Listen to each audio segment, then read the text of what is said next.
cavabdehdir. Yəni uşaq küçədə bir küfür etsə, o əmələ cavabdeh valideyn olacaqmı? Yəni valideyn gərək evladın üzərində nəzarəti olsun. Xüsusən də yəni o balaca yaşlarında. Ona görə alimlər buyurur ki, gərək uşaq öz dostunu tapmazdan əvvəl valideyn onun dostunu tapsın. Çünki valideyn bilir ki, hansı uşaq yaxşıdır, hansı pisdir və yaxşı orada olan uşaqlardan birini öz evladı üçün gərək dost tutsun. Əgər valideyn dost tapmasa, onda uşaq özü tapacaq.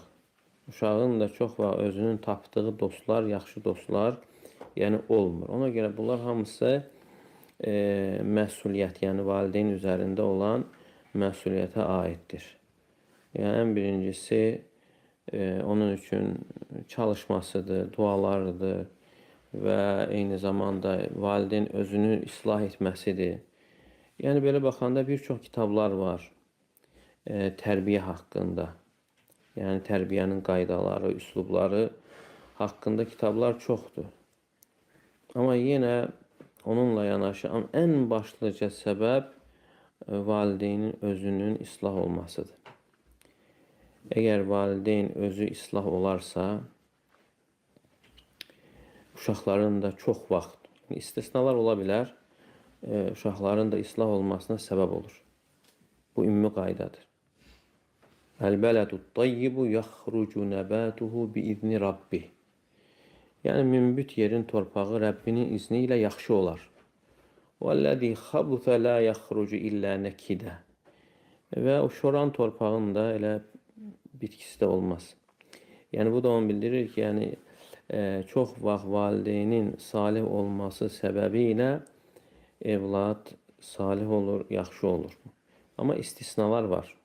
İstisnalar. Necə ki, Nuh Peyğəmbər kimi, Nuh Peyğəmbərin evladı kafir oldu.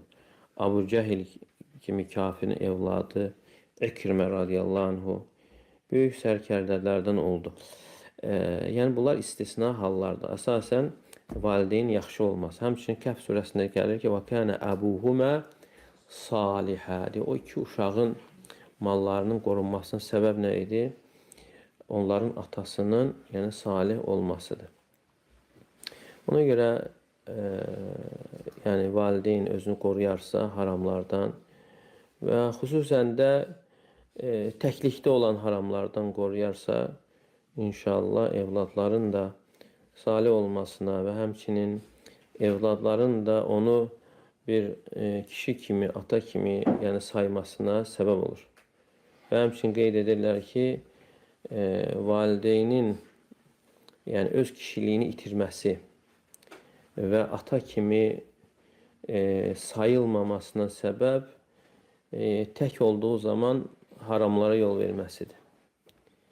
Təklikdə haramlara yol verməsi və yaxud da haramlara baxması yəni onun kişiliyinin və atalığının da itməsinə səbəb olur. Yəni evladlar elə bir ki, bəlkə də ki, evladlar bilmir onu. Amma belə bir ki, bu bir növ təqdirdir ki, belə olanda onun heybəti itir və onu yəni ata kimi saymırlar.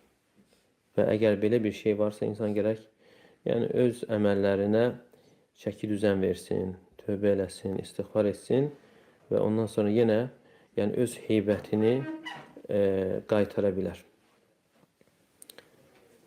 Ona görə yəni bunlar mühüm məsələlərdir.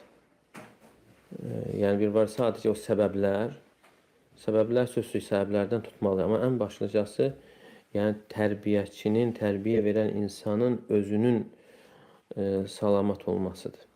O salamat olduğu halda verdiyi tərbiyənin də yəni təsiri olur. Necə ki, yəni əməl edən insanın danışığı qəlblərə girdiyi kimi, o əməl etməyənin də danışığı qulağın ətrafından fırlanıb yerə düşür.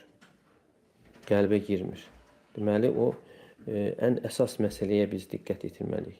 Bəzən zahirə diqqət yetirilir, əsas şey unutulur. Sonra da insan şikayətlənir ki, niyə belə problemlər vardır.